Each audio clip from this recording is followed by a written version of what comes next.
Bill webinar. There we go. Hosted by Rocky Mountain Farmers Union. This is an exploration of food and farm policy as it has been and what we expect that to look like now and then in the future. My name is Emily Paul. I'm the Director of Federal Government Relations here at Rocky Mountain Farmers Union. We've got a few other folks on this call that I'd like to introduce themselves. Hi, my name is Chad Franke. I'm the elected president of Rocky Mountain Farmers Union. A little bit about Rocky Mountain Farmers Union. We've got some people on that may not be familiar with just what we are. We're a very old general farm organization organized in 1907. We are a state chapter of National Farmers Union. You'll hear a little bit later about how our policy is created, but I want to remind people this is the positions are based on our member policy within Rocky Mountain Farmers Union.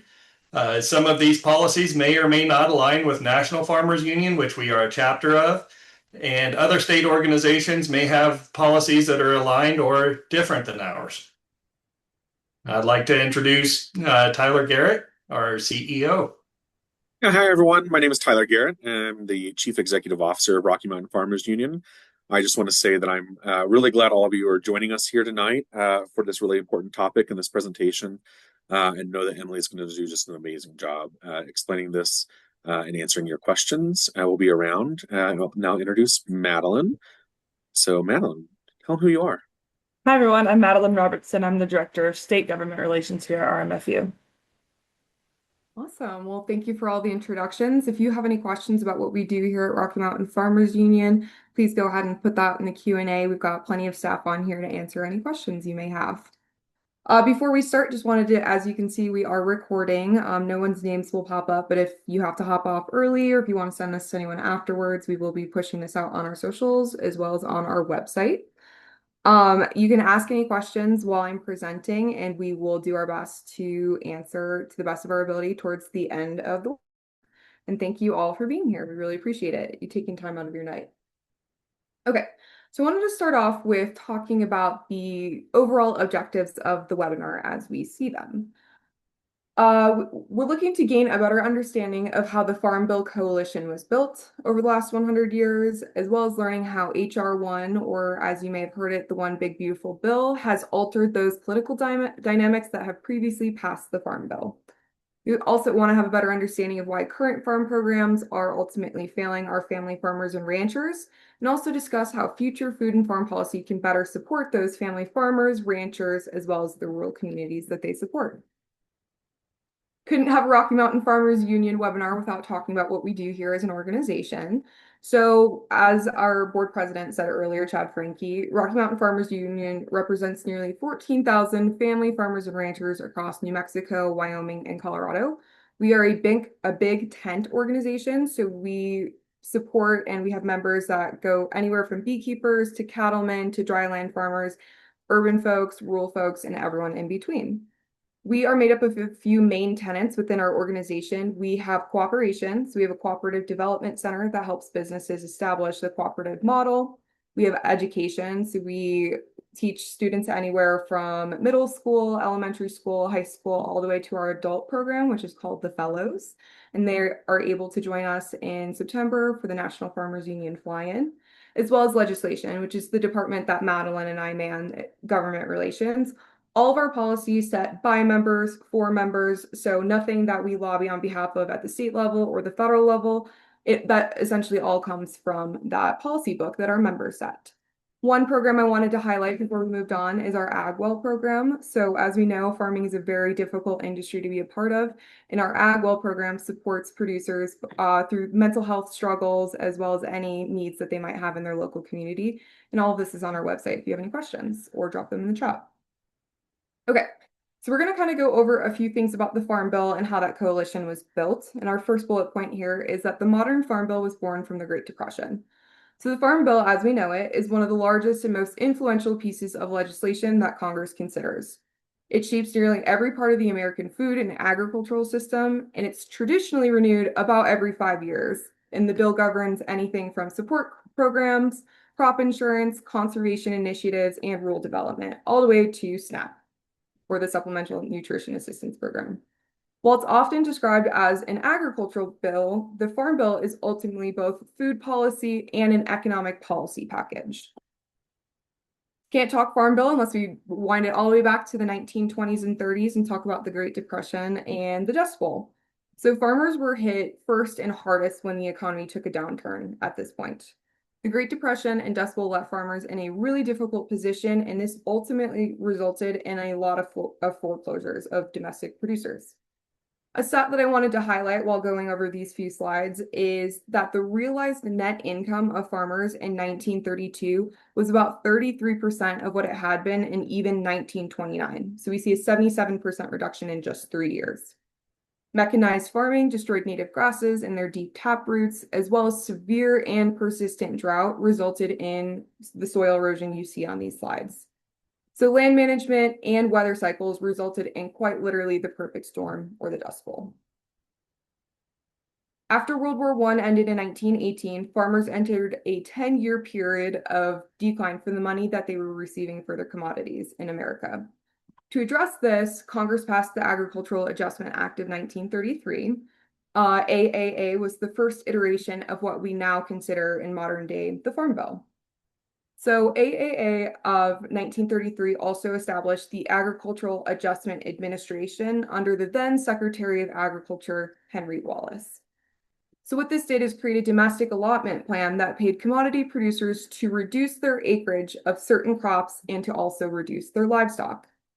This was an attempt to artificially balance supply and demand and to restore prices for those farmers that had been experienced over a decade of depressed prices. This is kind of an example of how early farm policy focused heavily on stabilizing prices and then helping family farmers remain economically viable through supply management, price support, and conservation programs to reestablish soil health on the degraded lands. This policy initiative from the 30s lasted about until the 1980s at that point. I really wanted to highlight this picture. I thought this was pretty cool from the U.S. National Archives. This is an administrator of AAA in the New Mexico office in the 40s. So I thought that was a fun piece of history. So ultimately, we saw a switch from supply management from the 30s to crop insurance in the 80s. And over the time, the structure of agriculture in our nation changed pretty dramatically. Farms became larger and more specialized, global markets became more important, and federal policy shifted away from supply management towards crop insurance and market-oriented systems. At the same time, nutrition programs became a much larger portion of Farm Bill spending, which we will talk about in a few slides. So as you can see here, supply management is what we were using in the 30s, and these tools included quotas, land idle programs, and grain reserves to protect commodity prices. So the farm safety net may have began with the removal of commodities from markets to bolster prices, but that only worked from the 30s to the 80s, as I've mentioned. What we saw in the 1970s and the 80s is a policy shift to income support rather than price support. Supply control mechanisms were still used, just to a less extent. In 1996, the 1996 Farm Bill disbanded those supply management tools and introduced direct payments to producers. This looked like annual checks to farmers, regardless of market conditions and farm conditions. As you might suspect, that was not a very popular policy, and it did not last long and was ultimately taken out, those direct payments, in the 2014 Farm Bill. So Congress then pivoted to subsidizing risk by making crop insurance the cornerstone of what we now consider the farm safety net. The Federal Crop Insurance Program, or FCIP, allowed private insurance companies to sell subsidized policies to farmers. So now producers can purchase policies that protect against natural disasters, market revenue drops, and prevented planting. In 2014, price loss coverage, or PLC as you see it on the screen, and then the Agricultural Risk Coverage Program, ARC, as you see it on the screen, were introduced. These are essentially the secondary layer of the farm safety net and are designed to complement the crop insurance I mentioned earlier. So crop insurance is for sudden seasonal losses, and ARC and PLC are more of multi-year programming. PLC triggers payments when the nationwide average market price for a crop falls below a fixed reference price, The reason that this is important in this Farm Bill discussion is because Congress sets those reference prices during the Farm Bill process.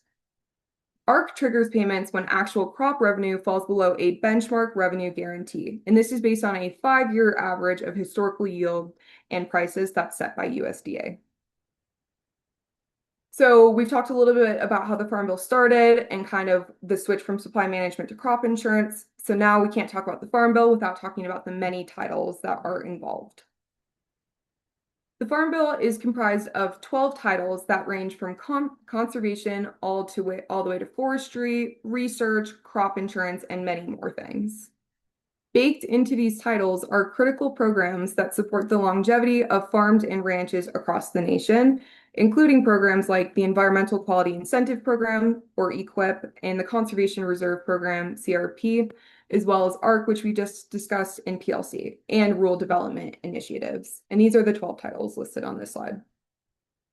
Okay, so how much does this bill cost? The 2018 Farm Bill, also called the Agricultural Improvement Act of 2018, carried an estimated Congressional Budget Office price tag of $428 billion over its initial 5-year lifespan.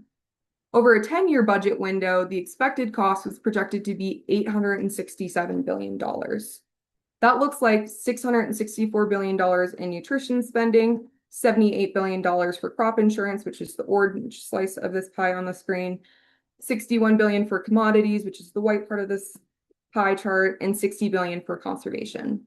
As we can see from this visual from USDA on the screen, the nutrition title is over 3/4 of the total spending in the Farm Bill, which has often begged the question, why don't we just break up the Farm Bill so that the nutrition title is separate from the rest? So essentially what had happened is there was a coalition that was built between agricultural interests and anti-hunger groups, and the coupling of the food and farm policy together is very significant. As you can see on the slide, farm programs plus nutrition programs equals votes. And what we mean by that is the nutrition title, primarily SNAP, and farm programs created a political coalition large enough to pass this legislation. SNAP acts as a lifeline for rural communities, urban communities, for producers. As you can see here on the left, I have a visual from Boulder Farmers Market. This is called Double Up Food Bucks. It's an initiative between the state and the federal government where for every $1 spent in SNAP funding, it's matched with another dollar. And recipients of the SNAP programming are able to purchase fresh fruits and vegetables from their farmers markets with these extra dollars. So we call the Farm Bill an omnibus bill, which means it takes together all these different interests and smaller legislation and rolls them all together into one. So the Farm Bill is a mutually beneficial omnibus bill, and it's created a bipartisan coalition that has unified anti-hunger groups and producers for decades. And for decades, these farm bills have succeeded because they united farmers and ranchers, anti-hunger advocates, urban lawmakers, rural lawmakers, and conservation organizations. Historically, farm bills have also passed because they combine those commodity programs we talked about, crop insurance, conservation programming, SNAP, and nutrition assistance. So essentially what I'm looking to say here is neither side could pass a farm bill alone. The rural America is a small portion, or at least producers are a small portion of the overall American population, and they needed the support of the anti-hunger groups, and the anti-hunger groups needed the rural groups to be able to pass this bill together.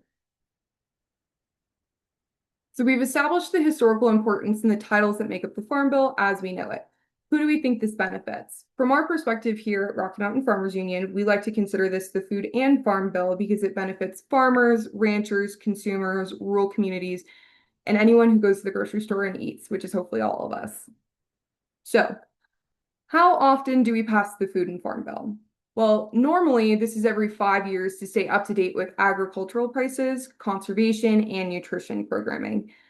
But what we're currently facing is the utilization of the Agricultural Improvement Act of 2018. If you look at this timeline, you can see we started with the Farm Bill in 2018, kind of used that legislation as business as usual for the first 4 years. And when we were finally up in 2023 for a full reauthorization of the Farm Bill, we saw our first extension, and then again in 2024, and then again in 2025. So that's 3 times that Congress has not been able to pass a fully authorized farm bill to support not only rural Americans and producers, but as well as that nutrition title and SNAP recipients. The reason I have this visual on the right here is what has been a large part of the conversation within Congress is high input costs for fuel, fertilizer, the SNAP negotiations, and the cost of the bill have caused large divides among parties and within parties, and ultimately delays in passing a fully authorized farm bill. So the bipartisan coalition that this legislation has relied on has severely fractured over the last decade, as is indicated by these 3 extensions. I also wanted to compare this farm bill timeline to this next slide. So I think it's important to highlight that while we have been operating under the 2018 Farm Bill extensions, we have spent billions of dollars of taxpayer dollars through ad hoc assistance or kind of as needed emergency assistance, supporting producers through economic hardship. One thing I'd like to highlight here is in 2025, you see the Farm Bridge Assistance Program, or FBA, which was announced at $12 billion in funding. Only $1 billion of that 12 billion package was earmarked for specialty crops. So you see a lot of support for your traditional commodities and not a ton of support for your specialty crops. So when I'm looking at this, from my perspective in government relations, I'm comparing how much this very large farm bill for 2018 costs over a 10-year span, as well as the taxpayer dollars that we are having to implement in ad hoc aid. This brings into question the effectiveness of the safety net that is meant to be addressed in the Farm Bill. We're spending this much money. Are we really supporting farmers in rural America? So where are we now in the Farm Bill process? You might have seen a lot of news articles over the last few months, and we do know that the language coming out of the House passed the House Ag Committee on March 5th, and then had a pretty quick turnaround and passed the House of Representatives on April 30th. I did want to highlight on the right here. So as our president, Chad Franke, mentioned earlier, Rocky Mountain Farmers Union is a smaller part of the larger National Farmers Union, who has been pretty vocal about the need for reform of that safety net that I have kind of been talking about over the last 20 minutes. Okay, so how the Farm Bill is usually passed. This is obviously a lot of words on the slide, so I'll try to be pretty concise with this. So we start this process, farmers, ranchers, anti-hunger groups, industry partners all come together and share their comments and public priorities with their legislators, with their ag staffers, and with folks in DC. From there, those legislators take that information and then bring it to the committee hearings. So in the House, for example, this year, the House of Representatives, they hold these hearings to gather information and examine issues facing agriculture, as well as nutrition, rural communities, and conservation programming. From there, we see committee members debate and make changes to the Farm Bill. On the House side, we saw Chairman G.T. Thompson announce this information, and then we saw that House Ag Committee debate it, make amendments to it. We saw the committee markup, and then the passage out of committee, and then it lands on the House floor. From there, each chamber, so in this case, the House of Representatives, debates the bill on the floor. They may offer different amendments or strike other amendments, and then they vote. From there, the Senate also does the same process. The bills usually do not match exactly. So then a conference committee is appointed, which is how we get to step 5 on this slide. So leaders from both the House and the Senate appoint members to a conference committee to resolve those differences. They then negotiate and compromise, usually. if it goes well, they usually compromise. And then they accept these changes. A conference report is then released, and from there, that bill needs to go back to the House of Representatives for a full floor vote, and then back to the Senate for another floor vote. When they pass the House and then they pass the Senate, it goes to the president's desk for signature, and as is the bill on Capitol Hill. So then we see the implementation from there. So where we are in this current process is kind of step 4. So as I announced from the earlier news articles that I highlighted, we have seen passage of a 2026 Farm Bill on the House floor. What we have not seen is language out of the Senate. So I'm sure that they've already gone through this stakeholder input, but we have not seen language from the Senate, have not seen committee hearings, markups, or passage in the Senate. So we're pretty early in the process. I think the news sometimes sensationalizes how far we are in this, but we have gotten through the House. But then likely that committee, the conference committee, will make some changes to that bill as we see it. So What is the holdup with passing the Farm Bill? We see the same news cycles cycling through this every year through the last 3 extensions. And from this beautiful visual, we can see the One Big Beautiful Bill Act is my answer to the holdup. So the One Big Beautiful Bill Act, or HR 1, circumvented the standard Farm Bill collaboration and then that subsequent gridlock by passing farm policies during the reconciliation process. For those of us less familiar with the reconciliation process, as we know, Congress has the power of the purse and comes up with these funding packages to fund the federal government, including the United States Department of Agriculture and many other arms of the government. So during this HR 1 process, which was passed on July 4th of 2025, we added $61.8 billion in farm program funds over a 10-year span. This raised reference prices under PLC and ARC, which I mentioned earlier. It included $30 million of new base acres, included supplemental coverage option increase, and an estate tax exemption increase from $15 million to $30 million. Baseline payment limits were increased from $125,000 to $155,000, and statutory reference prices for major commodities were increased.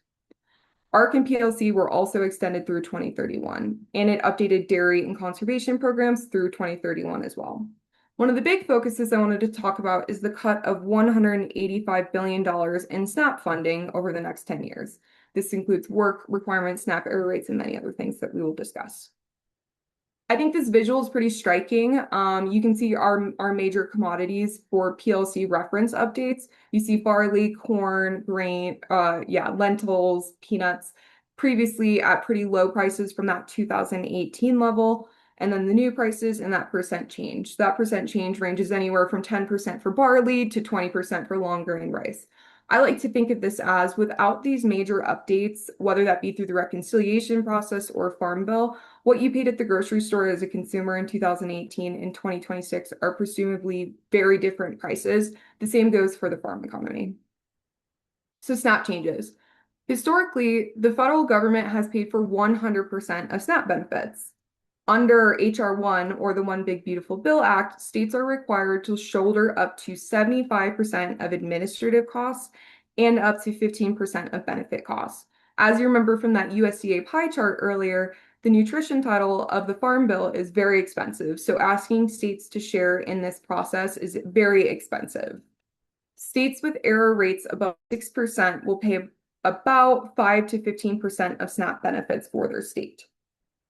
As you can see from this chart on the left from the University of California, the dark blue states are the only states that are below that 6% error rate. That is 8 states in our entire nation. So this becomes essentially a state financial burden. And for a state like Colorado at a budget deficit, it brings up new conversations about how we are funding the Supplemental Nutrition Assistance Program from state level and how we use our funds at the state level as well. In addition, the One Big Beautiful Bill authorized state-level food restriction waivers. You've probably heard a lot of this in the news.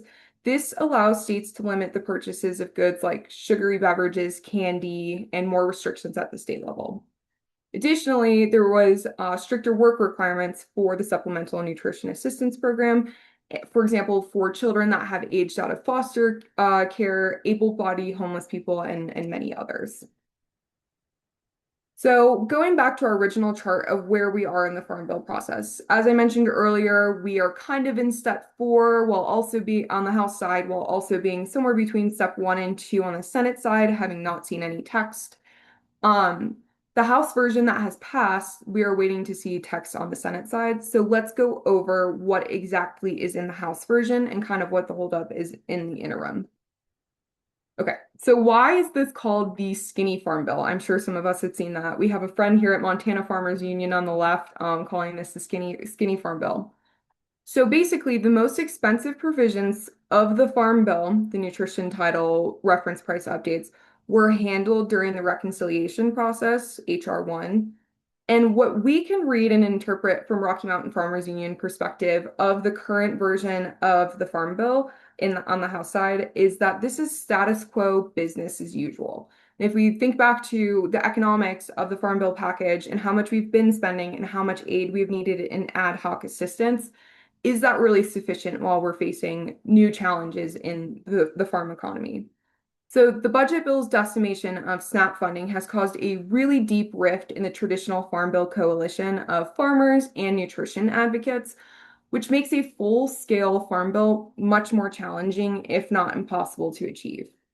Plus, since the budget bill already addressed many issues typically left to a Farm Bill, like nutrition assistance, there's less for a new Farm Bill to tackle. Hence why a potentially slimmed down or skinny Farm Bill seems like the most viable option in the months ahead. So keep in mind as we explore this legislation out of the House that this is a budget neutral bill. So no new funding. This will not cost the federal government more money over the next 10 years. So any funding increases you see in certain programming means that that funding is coming from elsewhere within the bill. Okay, so we're going to go over a few of those titles that I mentioned earlier, specifics of the House version and what we're seeing currently.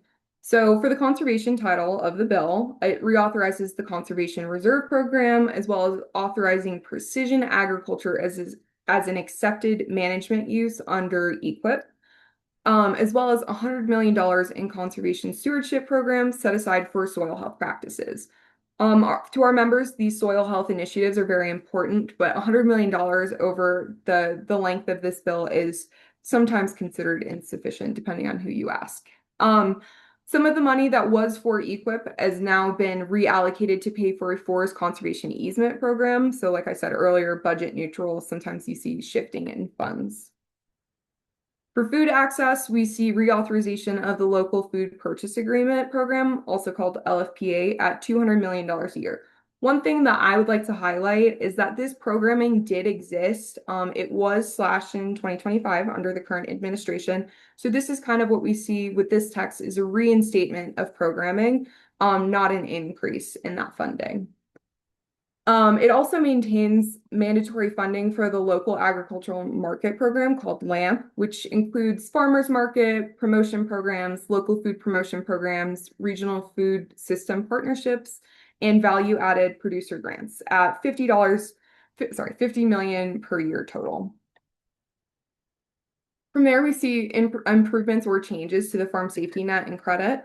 It directs the study of winter wheat as a cover crop in a deeply arid Western United States. I think looking into different cover crops is an important part, but maybe doesn't meet the exact need at the time. It established committees of specialty crop growers to develop new coverage plans. One thing that I'd like to note is sometimes in the news, I think we see specialty crops growers are being addressed in the new Farm Bill. And really what this commitment to have those conversations at the table, but it's not funding for that programming. So going back to December of 2025 with the Farm Bridge Assistance Program, like I said, of that $12 billion funding package, only $1 billion of that was earmarked for specialty crops. So it's just an interesting dynamic to think about how we are supporting our specialty crop growers in the years to come. It also is a new process for state-administered block grant programs for disaster assistance. And then moving on from there, we see improvements to the FSA direct operating and direct ownership loan limit increases. This is an important update, especially given the changes in land costs, not only for like for a normal person for housing, but also for land and for productive land. We see direct operating loan limit increases pretty substantial, but maybe also not meeting the need at the time again. For rural development, we see the bill establishes a 3-year rural childcare initiative that directs USDA to prioritize projects that address availability, quality, and cost of childcare in agricultural and rural communities. We also see the rural business development grants and rural cooperative development grant programs were reauthorized, but at the same level as 2018. So all in all, Rocky Mountain Farmers Union is not in support of HR 7567 because it basically is the status quo and it continues the decades-long legacy of failed policies. And we see an overhaul of the programming as the only way forward to support family producers. So what do we want at Rocky Mountain Farmers Union to see in the future? We want increased opportunity and access. That's for beginning farmers in domestic market growth, international market growth. I think soybeans are an excellent example of this under In about 2019 with the soybeans, they got caught up within the tariff war and with a retaliatory tariff from overseas. And that market never never came back after that tariff war. So we want to see international market growth, diversified crop production, water infrastructure improvements. Another thing I wanted to highlight is our commodity checkoff dollar reform. It's another tool for helping producers utilize the funds that they're already paying into to grow domestic markets as well as stable markets for their goods. We also, additionally, an issue we currently see is when production outperforms demand domestically, large processors purchase commodities at lower prices, and our small farmers and ranchers receive depressed prices for their goods. We'd like to see this addressed. We also want producers to give producers the tools for risk management to diversify their operations with things such as livestock grazing, dairy protections, and specialty crop protections, clear pesticide labeling, transparency within the Farm Bill, as well as mandatory country of origin labeling, which kind of looks like if Argentina imports ground beef and then a domestic producer is also has ground beef, and then those are mixed. We do not want that product called a product of the United States. We just think that this is a great tool for allowing consumers to make informed decisions at the marketplace with properly labeled beef in our nation. So I'm not expecting anyone to read this slide. I know it's very long, but our Rocky Mountain Farmers Union members set policy at our annual convention. So this year they passed something called a special order of business addressing food and farm policy for the future of family agriculture. Topics include building out a safety net that does not rely on those annual payments we discussed, investigation of monopolies and corporate mergers that have controlled those input prices, such as fertilizer and commodity prices on the back half. And we think that this is a necessary step towards supporting our family producers. So all of these ideas on the screen are part of a bigger conversation on what farm policy should look like in the years to come and what producers need from the safety net. This kind of looks like an overhaul of business as usual and starting to think of programming that supports those domestic and international markets to help our producers better establish markets within our nation rather than reliance on taxpayer dollars through ad hoc programming.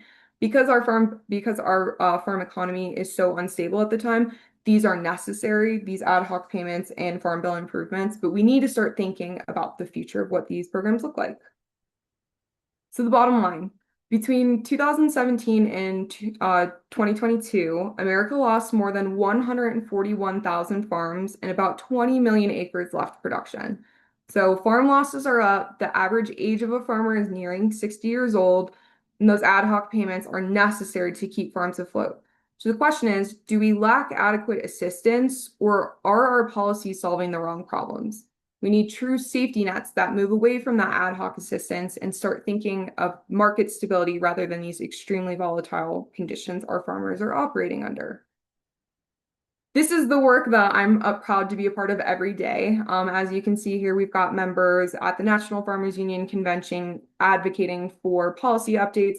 We've got a farmer in the field and someone at the Colorado State Capitol, one of our members. In my opinion, our voices are our power. We can and should demand more in federal legislation, and Rocky Mountain Farmers Union members are doing the work every single day in their local communities, in their management practices, and in their advocacy efforts. We need things such as vigorous antitrust and pro-competition enforcement, coupled with investment in more local and regional infrastructure. We want to give our farmers market options that reduce their costs and help them out. The change that we need is needed right now. Okay, so it's time to start thinking about the future of food and farm policy. We've been stuck in this farm bill process, a lot of instability and uncertainty in these one-year extensions, kind of the status quo with the language we're seeing out of the House. So we need to start shaping a system that works for both consumers at the grocery store as well as producers and our rural communities. If we don't think of this now, then when will we? Thank you so much for being here, and I would like to answer any questions that folks might have.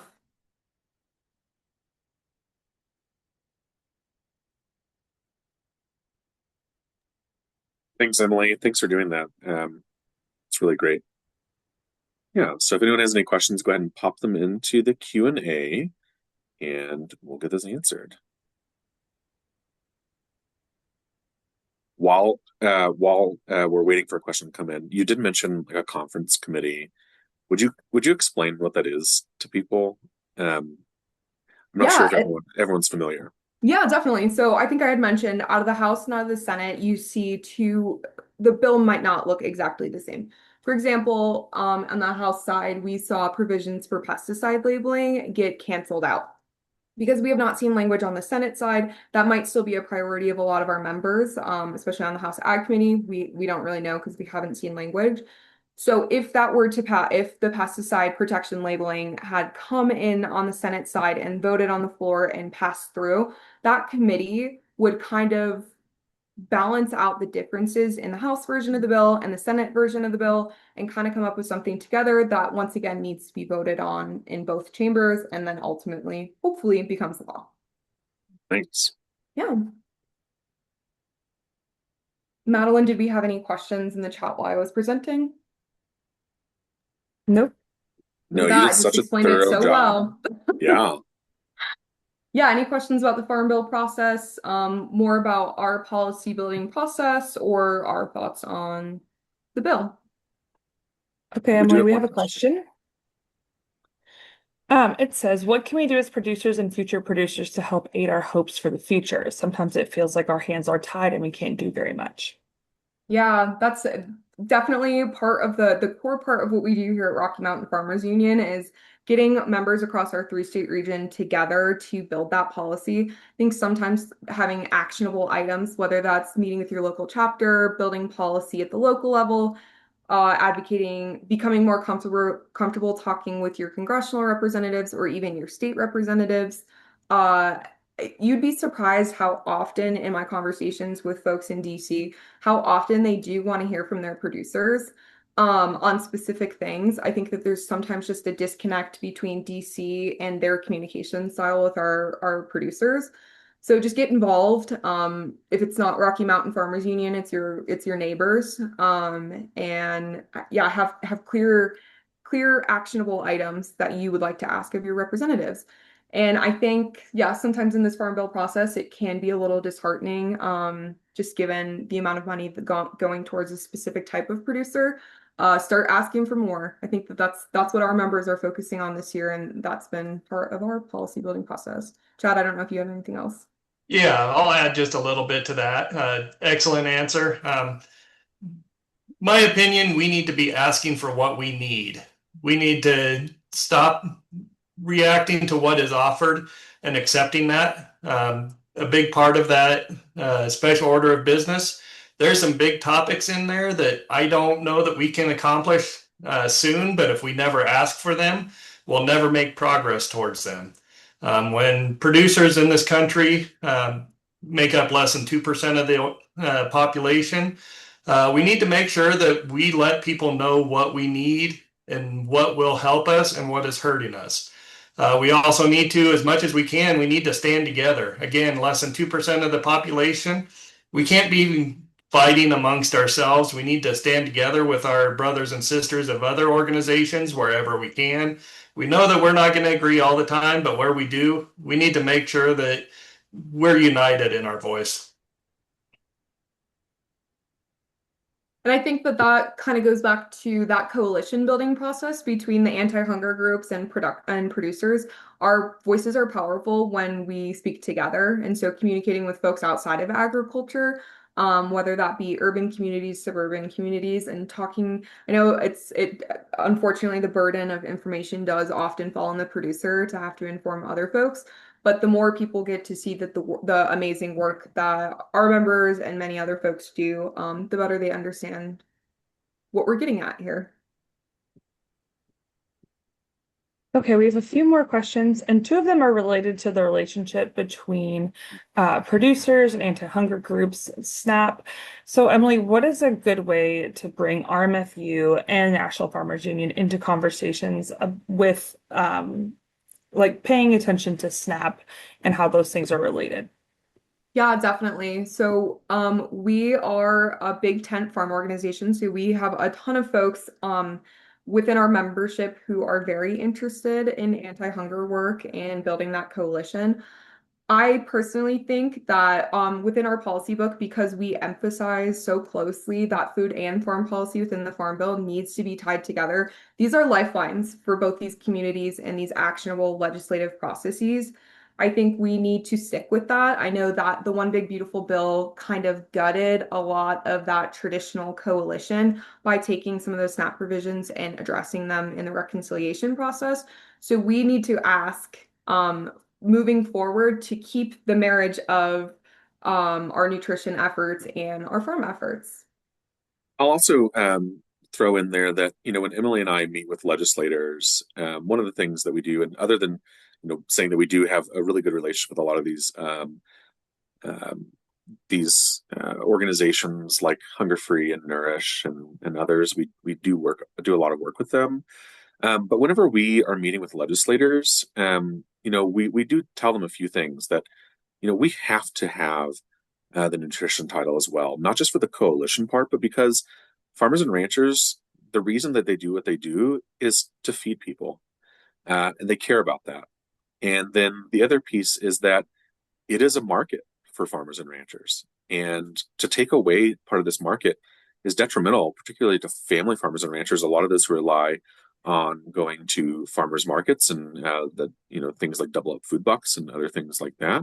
And so it's and then there's people and farmers and ranchers in rural communities who rely on these benefits, and so to take these benefits away is really detrimental. So it's something that we've been advocating for quite a while, and we always try to take the marriage of you have to think of both of these at the same time. You have to look at the farm policy and the nutrition policy.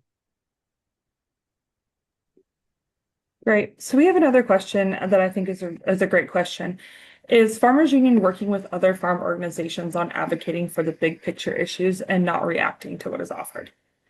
Yeah, definitely. I think in some of the public-facing news sources, we're seeing National Farmers Union and Rocky Mountain Farmers. I will only speak for us at Rocky Mountain Farmers Union, where a lot of the state organizations are addressing these failures in the farm safety net, and we are collaborating together within the NFU system, as well as working with like Wyoming Farm Bureau and other folks on key legislative issues like mandatory country of origin labeling.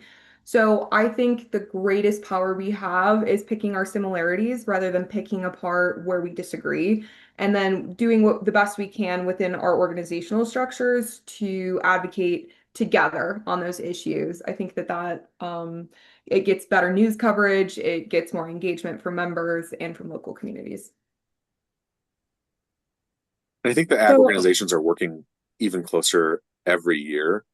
I think as Emily just stated really wonderfully, but like we all realize that as an industry, we have to work together and we have to do that to survive. And so we're continuing to work on that. And honestly, I think that our ag organizations work really well together across our 3-state region and nationally. And I think you see that we may disagree on what needs to be fixed in the farm economy, but I think all of the major ag organizations would agree things are not working now. So you see some collaboration. As the others have said, whenever we can agree on something, we need to stand together, and I think we're doing a good job of that. But I also think that Farmers Union, Rocky Mountain Farmers Union, some of the other states and national is kind of a little bit of an outlier in what we're asking for, as asking for big changes in the farm economy and farm and food policy. Yeah, and I should have mentioned earlier the special order of business that was towards the back half of my slides. So that's the emphasis that our producers and our members are asking for every year. So at least of the 14,000 members that we have within Rocky Mountain Farmers Union, they're asking for more. And I know that a lot of other organizations are asking for more in other ways. We can stay being thankful for that ad hoc programming, but really, I think the timeline comparison of the Farm Bill passage and the ad hoc payments that have been needed really ties together that story of what we're doing is not working. Our producers are suffering and our taxpayer dollars are suffering. So if we don't start addressing this in with new ideas, what's the next step? So we have another question that talks a little bit about advocacy and strategy around how do we confront legislators that don't seem like they're listening to our comments or opinions. Yeah, definitely. I think persistence is very important. I know not all of us can make it to DC to knock on our senator's door and then tell them exactly what we need. Mail, email, phone calls, it can be kind of daunting to start having these conversations, not only at the federal level, but also at the state level with your legislators. But you've got folks like Madeline and I on the Rocky Mountain Farmers Union team who can help walk you through that process and how to effectively communicate and ask for direct changes, not just general ideas are great, but sometimes I think Chad had mentioned earlier, actionable specific items that you can present to your legislators, ideas that you have for a certain bill on grazing wildfire reduction risks. They are willing to hear those. It's just kind of getting involved in that process, which I think really kind of falls on the folks in DC. I know our farmers are working long days, and it should fall on our folks in DC, for communicating with our producers and asking specifically what they need. And I'll Really, the add, wonderful. Oh, go ahead, Chad. I'll add just a little bit to that. That's an excellent answer. One of the ways that we are effective as a farm organization representing our members is we are policy based. We are not political. We talk to both parties, and that gives us a certain amount of power to be in that room. And that's what you have to have these conversations. You have to be at the table. The other thing that I want to mention is you cannot always just disagree with your representatives. You need to build a relationship around give and take. If all they ever hear is negative from anybody, they're going to tend to not listen. We are very good as an organization about making sure that our representatives and senators know when we are aligned on stuff. We have done that over the past 100 years. That gives us a seat at the table. Do they always listen and change? No. But if you're not in there talking to them, your point never gets to their ears. So the last thing I'll say, because they both answered this so well, is the last step is to vote and to get out the vote and have your neighbors vote. Because if they're just not willing to listen to their community, then, that's when it's time to, use your democratic power to vote them out. And vote for someone who would. Great. So we have a broad question about how can someone who is not closely tied to the agricultural industry become more involved? Yeah, So broad definitely. question. Yeah, absolutely. I think that that's what's so special about our organization specifically is you do not need to be a producer to join. In fact, we have a ton of folks along the Front Range of the Rocky Mountain region who are advocates of the producers around them. And I think coming from a suburban background, growing up adjacent to monocrops, I think the most important part of our collaboration and communication with producers is using our ears and not always our mouths, listening to what the producers around us are saying, not assuming we know what's best, based off of studies or what we learned in college. I think the most important thing we can do is actually hear from the people. I think, in my opinion, producers are the best stewards of the land. They have to be. It directly impacts their yields on a year-to-year basis. So listening to folks and hearing what they need, and whether that be local food procurement. I mentioned earlier that the Local Food Purchasing Agreement Act was kind of disbanded in 2025. So those folks were able to communicate with their legislators and got it re-involved in, that was a collaboration between those anti-hunger groups and producers to get that language back in the Farm Bill. And it's important that we take those opportunities when we can. Yeah, we like to say often, if you eat food, you're involved in agriculture. This stuff matters to everybody because everybody has to eat food, and the United States has, I believe, the cheapest, safest food supply in the world. That's not by accident. It's because farmers and ranchers care about what they produce in this country. Obviously, I'm going to encourage you to join Rocky Mountain Farmers Union. We've got both voting and non-voting memberships. The non-voting membership, I believe, is $45. like it or not, numbers do matter. When we go in and we say we've got 14,000 members, that does carry a certain amount of weight. So if you can help us drive that membership, you'll also gain some stuff. We've got some great information. Webinars like this are one thing that we're going to start pushing more, but we've got a lot of newsletters. We've got a lot of information that's available and a lot of programs. So I encourage you to join, get to our website, and it's pretty easy. Yeah, also purchasing from your local producers goes a long way as well. Community supported agriculture is a great way to do that in suburban and urban areas. Your local farmers markets, any way we can support, you'll pay a little bit more, but I promise it will make up with it in taste and the connection you get to have with the farmer who grew it. So next question is one I think that all four of us that are on the screen could talk about for a very long time.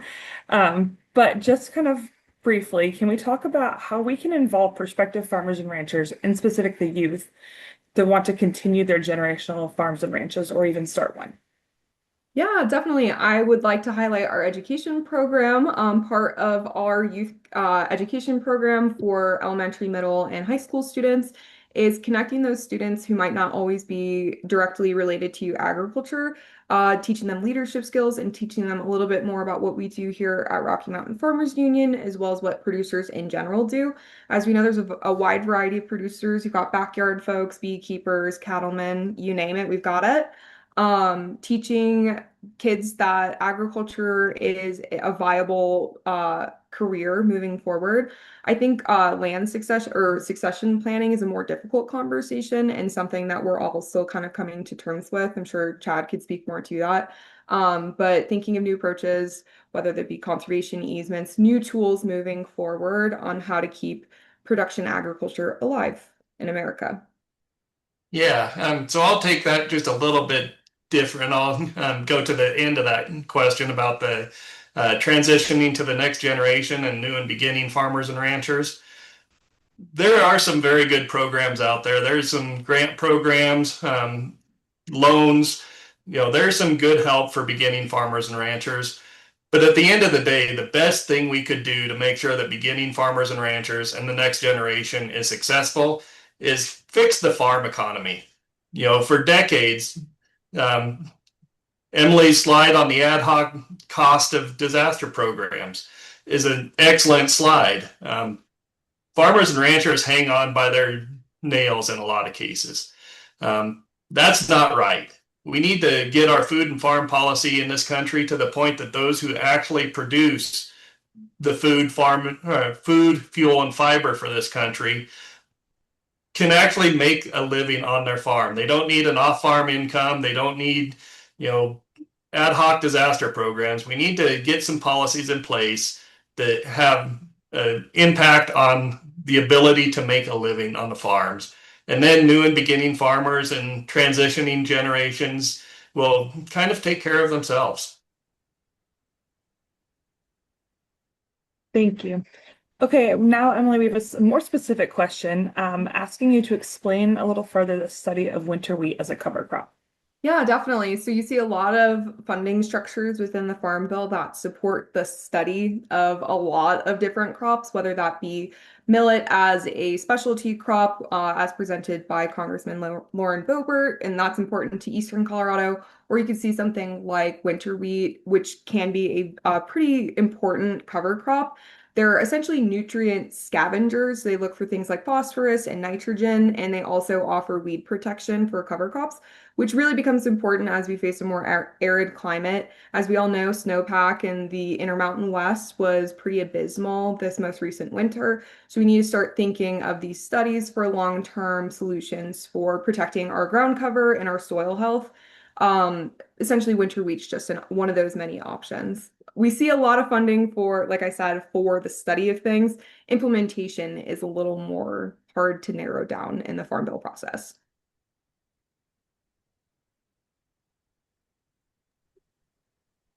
Anything else? We have a comment telling us we're doing some good work building partnerships in diverse coalitions, so thank you for that. And then we have a more specific question about our RMFE policy for renewable natural gas, and how it relates to dairy farmers. Chad, I don't know if we want to talk about that, or if you want me to drop a link to our policy book. Yeah, I would encourage Cynthia to reach out, look on our website. Our policy book is there for specifics. I will say in general, we are pro renewables. We're very pro capturing methane. That's one of the big greenhouse gases. That's largely what comes from the dairies and the reclaim, not reclaiming, but the plants that they put to capture that. And that's a big component of natural gas. So, in general, we're very supportive of that. So, Great. Any other questions that folks may have?